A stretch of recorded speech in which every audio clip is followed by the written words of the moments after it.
Do you like Chinese cinema? Kung fu movies? Have you ever wanted an ancient Chinese version of Crusader Kings? What about a Chinese clan colony management sim? You know, where you can grow your clan from obscurity into a major Chinese power, cement your legacy, and so on and so forth? Does House of Legacy do it for you? Watch on and find out.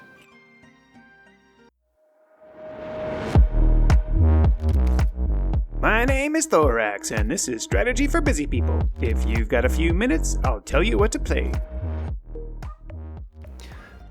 Note, a marketing firm responsible for promoting this game reached out to me directly, asked for a review, and provided a Steam key. I take journalistic integrity seriously, so don't worry that my review is impacted. Grand strategy type games and I have a troubled relationship. I often find them too complex for my tastes and struggle to figure out what's going on. House of Legacy by S3 Studio seemed like an interesting mix of things that I do like, so I was willing to give it a try. I put just over 4 hours into this game, and to be honest, I'm not sure what I ended up playing. The premise of the game is reasonable. China is in revolt, and pretty much your entire clan and all of its things are wiped out. It's just you now, and you need to rebuild your clan and bring it to prosperity. The thing is that you have quite a few ways of doing that, and frankly, it was unclear which path I was supposed to choose. Now, don't get me wrong, having a lot of paths for a game is a good thing. But if you've been watching this channel, you know that I like certain things to be emergent, and for the game to tell me how to do things without it actually telling me how to do things. Sure, I definitely liked the list of quests that appeared in the side navigation of the game, and they gave me lots of instructions for things to do, but more or less, they just seemed like a list of things to do without really helping me understand a clear goal for it. Initially starting the game, you have heard me complain about these types of character creation screens before. You don't know what anything means yet, so how can you know which attributes to put points into? However, I do need to give some credit to S3 Studio here because the interesting interplay between needing to balance positive traits with negative traits was refreshing. When you first start out, you really, truly have next to nothing, so you have to take odd jobs as an individual on the street. Soon, you start to employ retainers who can do many odd jobs for you, and then you can begin to focus on other ways to build wealth. You can build shops in the main city area, and those shops will generate wealth every month. Upgrading the shops to raise their level results in them producing more money. Hiring more employees can also help them produce more money. There is clearly some cost-benefit analysis to be done with respect to number of employees, employee salary, and monthly income from a shop, but there's no easy way to figure this out besides trial and error. Is it better to have a giant number of grocery stores, or to always build up higher-level facilities that are unlocked by raising your clan level? You can assign people to collect the money from these shops so that you don't have to go around all Where's Waldo and click things, but honestly, there is an awful lot of clicking things in this game. Your character has lots of different stats, and unsurprisingly, the things you do in the game can grow your character's stats. I figured out at one point that you could engage in the friendly sparring activity by interacting with what the game refers to as citizens.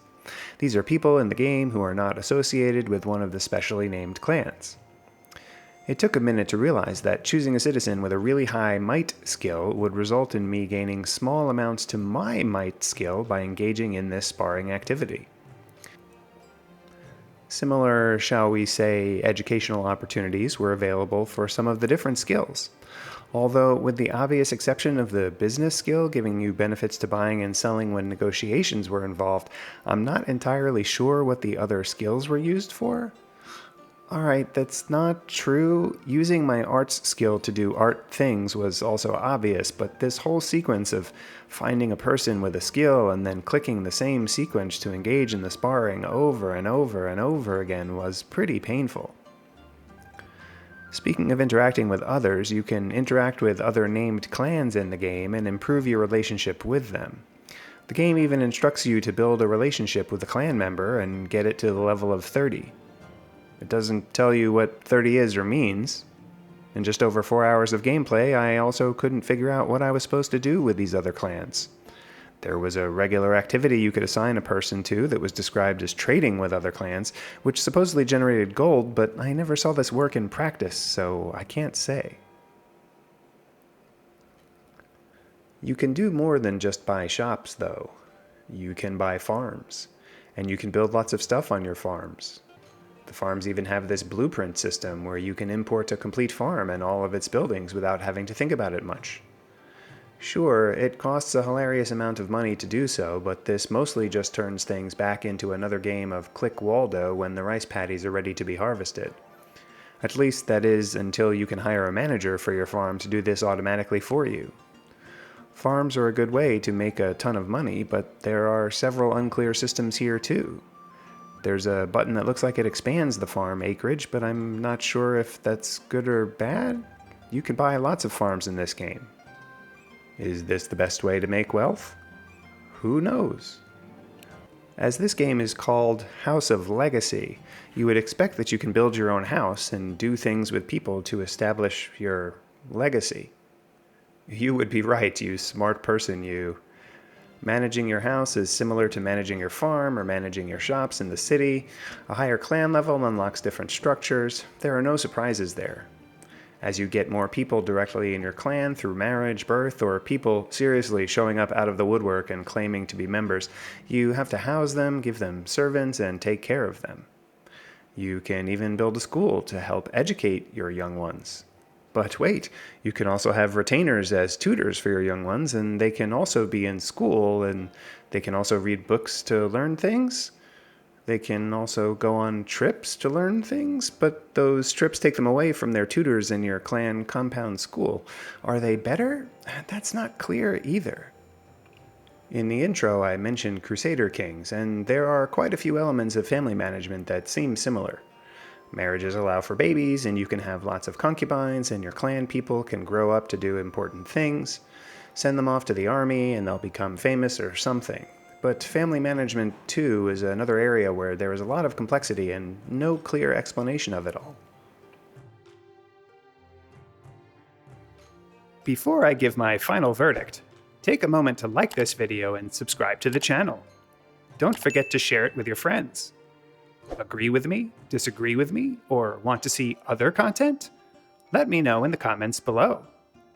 Want to try this game yourself? Check out my humble affiliate link below. And if you want to support me in making more of these videos, become a patron on Patreon. Your support really makes a difference. The final verdict. This game offers an absolutely staggering amount of complexity in all of its systems, but there really isn't a manual to figure it out. The tutorial via quest doesn't really help you get a sense of what's going on, but again, in a nod to Crusader Kings, there are myriad ways to play this one. If you're the type of person who really enjoys exploring systems, pulling levers, and figuring out all of the different ways that you can do things in this game, it definitely has a lot to offer and appears to only be planning to add more as it continues through early access.